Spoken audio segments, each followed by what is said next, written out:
Thanks for joining us from the Ohio AgNet, voice you know with the news you trust studio, sponsored by the Family Forest Carbon Program, where we help family forest owners get paid to improve the health of their woods. Well, bright sunshine outside, 77 degrees on the barn thermometer right now. It is an absolutely beautiful day, as it has been the last couple. A lot of folks that weren't able to get in the fields previous are definitely out there making progress today, and it looks like we have another day or so before the rains come back in later in the week. Taking a look at your agricultural headlines, the U.S. Senate now gets its chance to tackle the budget reconciliation bill, which includes key provisions to help boost the farmer safety net, though there are some disparities in how commodities are treated under those provisions. Now, the lion's share of debate in the tax cuts and spending package of that, quote, one big beautiful bill likely will continue to focus on Medicaid and the Supplemental Nutrition Assistance Program, otherwise known as SNAP, and cuts to that, as well as individual tax provisions. But farmers have a lot at stake with the bill's extensive farm bill provisions as well.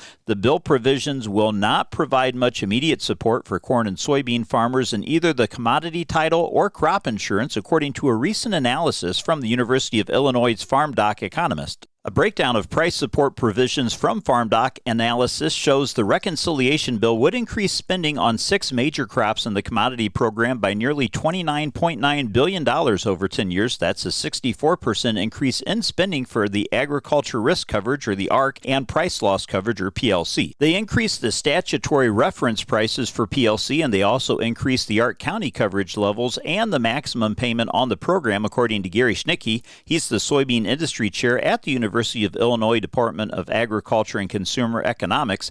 So all these things will increase payments to the farmers. Proportionally, though, more of them go to the southern crops, things like rice, peanuts, and cotton, rather than corn and soybeans, to some extent wheat gains as well. Now, corn farmers would see an estimated gain of $5 per acre, and soybeans would see an increase of $9 an acre under the ARC PLC provisions. That does make a difference, but it doesn't come close to covering the projected losses for those two crops this year. A large part of the problem here is it is difficult for Congress to financially support farmers growing two crops that combine for 178 million planted acres. You probably can't develop a cost-effective program that would do that, Schnicke said. It's simply not in the budgetary framework that we're working in. Now, FarmDoc broke down the increase to statutory reference prices, which would have corn from $3.70 to $4.10 a bushel, up 11%, soybeans from $8.40 to $10 a bushel, that up 19%, and wheat from $5.50 to $6.35 a bushel, that would be up 15%. In other agricultural news, if your GPS equipment has been acting funny or your navigation system's having problems, well, the Space Weather Prediction Center issued a rare G4 severe geomagnetic storm alert for yesterday and today after the storm strengthened and reached the G4 conditions.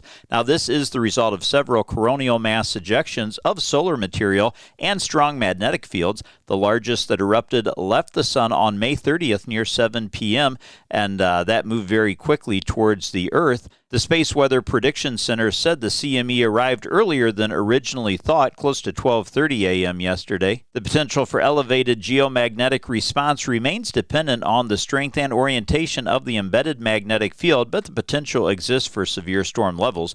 And while this event, an R2 M8 solar flare, has the potential to become a significant geomagnetic storm, the Space Weather Prediction Center believes it's unlikely to reach the intensity of the storm we saw in May of 2024. Let's get a quick update now on your Monday weather forecast, brought to us by Seed Consultants. Simply better performance, online at seedconsultants.com. Sunny, warm, and dry for the balance of today and tomorrow. I'm Chief Meteorologist Ryan Martin. Quick forecast update here in Ohio. We're going to be putting together a wet second half of the week. So if you've got things to do, today and tomorrow are your days. I actually think you end up with a large chunk of Wednesday as well, seeing only a few hit and miss scattered showers in northwest Ohio Wednesday. So a large part of the state has 2.5 days yet, but overnight Wednesday night into Thursday, a frontal boundary comes through, and then we have a recurring moisture right on through Thursday afternoon through Friday into early Saturday before we dry down for the weekend.